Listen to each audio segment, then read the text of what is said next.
The Heroes and the Hidden by Kitty Quat on AO3. Episode 4, Chapter 4, Sweet Little Baby in a World Full of Pain. I am here! Toshinori yells with a smile on his face. He had been chasing the slug villain when he escaped into the sewers. The trail was hard to follow until he spotted a line of sludge up the stairs. He needed to wrap this up fast before he ran out of time. His body already hurt, and he had been out so long today. Luckily, the scream of fear from inside gave him the opportunity to come in. An entrance worthy of a hero. Too bad there were no cameras in this apartment building. He burst through the door, not minding the way he broke it. Insurance will probably pay for it. He smiled widely, preparing for excitement at his appearance. Then Toshinori sees the carnage. There was no other word for it. Blood was everywhere. There was a pile of bile that stung Todoroki's nose as he stood there. The now blood-red sludge villain stood to the side, watching the kid that knelt next to a corpse. No, not a corpse. He could hear the choked breaths escaping her body. She was too ripped up to survive. There was no point in rushing to save her. He wouldn't succeed, so I tried. The kid and she had matching hair, so it wasn't too hard to figure out a relation. What worried Toshinori was the blood that was everywhere along with the ribs across the woman's body, like a wild animal got a hold of her. He could see bone, and with that amount of blood, an organ was hit. The sludge villain had no way to make this horror. The kid sobbed loudly, turning towards Toshinori with horror in his eyes. His face was covered in blood. His whole body was red with blood. And his hands, they were claws. He had never seen something so sharp. What sealed the deal was the flesh piece that still clung next to the claws, stingingly and bloody. Toshinori struggled to keep a smile as he took in a deep breath. The scene was horrid and smelled so heavy in iron and fear. Even the sludge villain had truly looked afraid. Turning towards what it had been, he wanted to scream. It was no longer standing by the pair. Instead, a long trail of blood-covered sludge led out the door. Damn it! Got away again! He needed to catch it now. All Might! Izuku choked out as he stared at the hero. His favorite hero had come. He was going to save his mom and Izuku. He could fix this. He could make this okay. He could save them. But All Might's eyes, they weren't kind like they were on TV. They were horrified. He didn't have a smile. It was a grimace. Izuku stumbled up to his feet, pushing himself towards the hero. All Might! He whispered as he got closer. Help! Izuku froze. All Might had stepped back, away from him. He was afraid. Izuku tried to smile, to show he wouldn't hurt him. He didn't want to hurt anyone. The smile made it worse. All Might looked like he was going to hurl before turning away. Monster! Was all Might murmured before flying away, leaving Izuku standing in his mother's blood, staring at where the hero had been. Susie Bunny. He heard his mom call through sharp breaths. He turned, new tears washing away the blood on his face. She wouldn't be saved. He wouldn't be saved. He laid next to her, curled up as close as he could as she breathed slowly. I love you.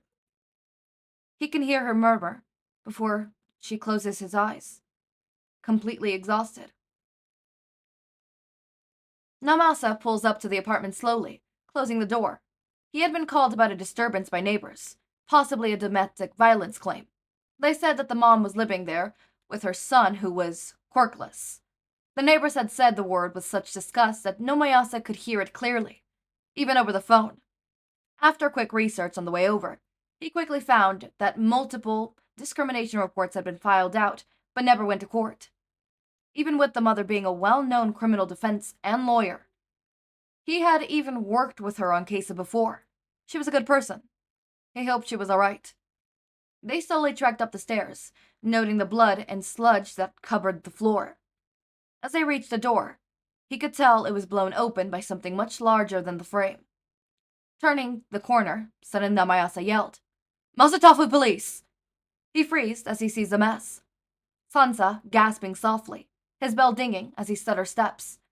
It's awful. The smell of death and bile permeates the air, making Naomasa feel sick. The blood is everywhere, but it all meets at one spot. 2 bodies lay still on the ground. One's back towards them, with the other's gaping chest and wounds all down her body. Naomasa hadn't seen anything this gruesome for a while.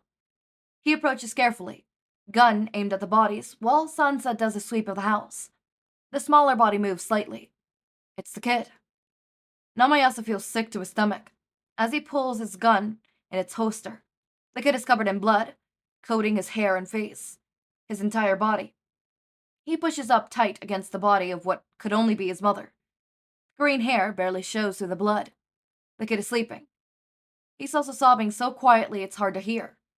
Carefully, Naomasa bends down to the boy as he hears Sansa's bell come closer. Oh my god. Sansa murmurs, tucking his gun away and stepping closer. The kid is digging his nails into his skin as he sleeps and wails. Naomasa gently touches the kid, trying to pry him backwards and away from his mother's body. With a start, the kid screams, kicking out at him violently and pushing himself back and away from the detective.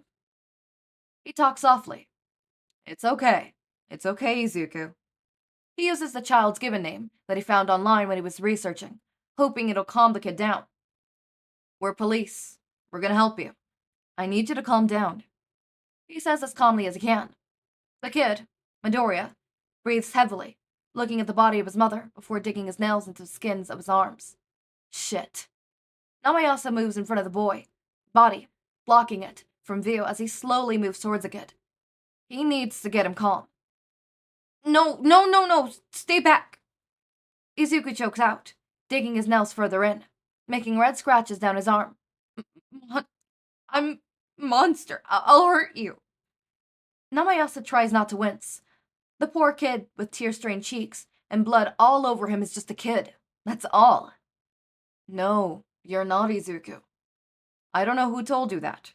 He says louder.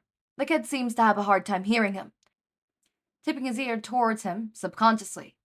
He knows the kid's life must have been hard. He sees the number of Quirkless suicides, and the few they save tell their story before attempting again. You're a child. I just want to help you. That makes Midoriya freeze. You'll save me? He asks, his eyes locking onto Naomasa's. As he stops scratching.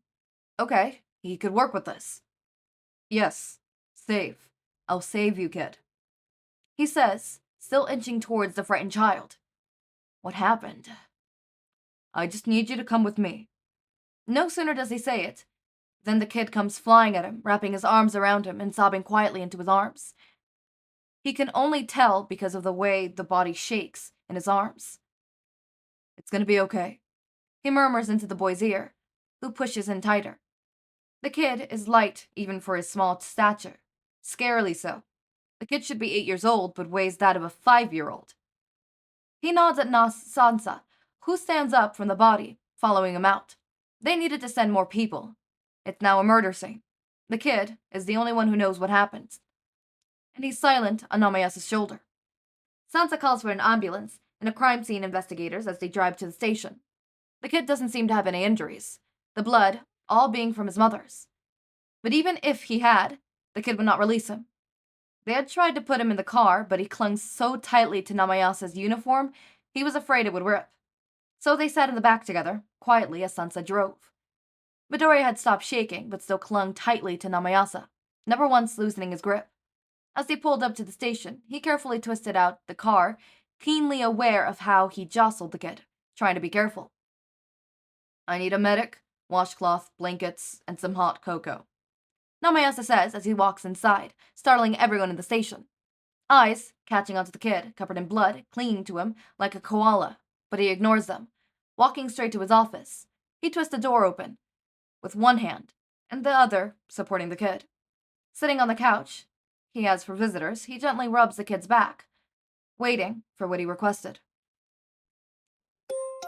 Okay, first, I am now gonna start having videos, gameplay play while I am telling the story. They should end during my outros. obviously it's not gonna be 100%, and I'm just gonna end it. Like, for example, this one has like 30 more seconds. See, there you go, it ended.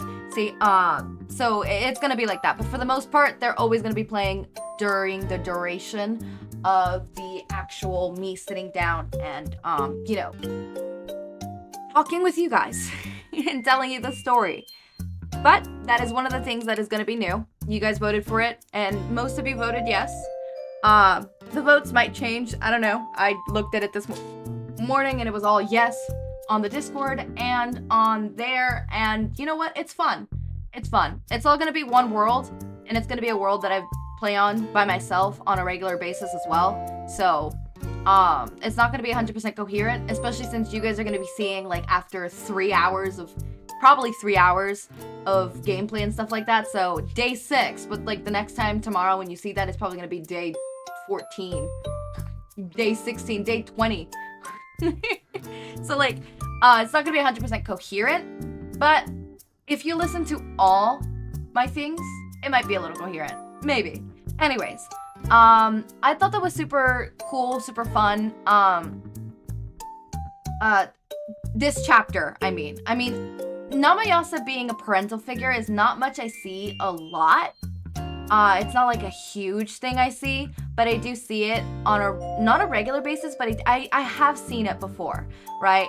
I have a fic where he is kind of a father figure. He could have been more. If I'm being honest with you, he could have appeared a whole lot more. And I was thinking of doing a Fluffy Mind alternative of what if Izuku never, like, what if Inko never got killed that day? Like, what if, you know, Inko never got found by, you know, Izuku's dad and her ex-husband, right? Kind of situation. Like, what if he never escaped? Or specifically, what if he never found Inko again, right? But I have yet to work on it, or actually fully work on it, but I know that I would have a lot of fun time with Tsukauchi and stuff like that, especially considering that I have the ship between Inko and Tsukauchi. That would be super fun. It would be something, especially considering it would change a lot of things. And I would have to see the implications of that stuff. But I will say, so far, this is really interesting. Next chapter is called I Want to Run Away, and that is scaring me. Summary. Izuku's brain is a mess. Tsukauchi tries to understand. He sees Izuku's talents. Okay. I think Tsukauchi, because he has that quirk, he'll know that Izuku didn't mean to. It was a self-defense. It was a complete accident.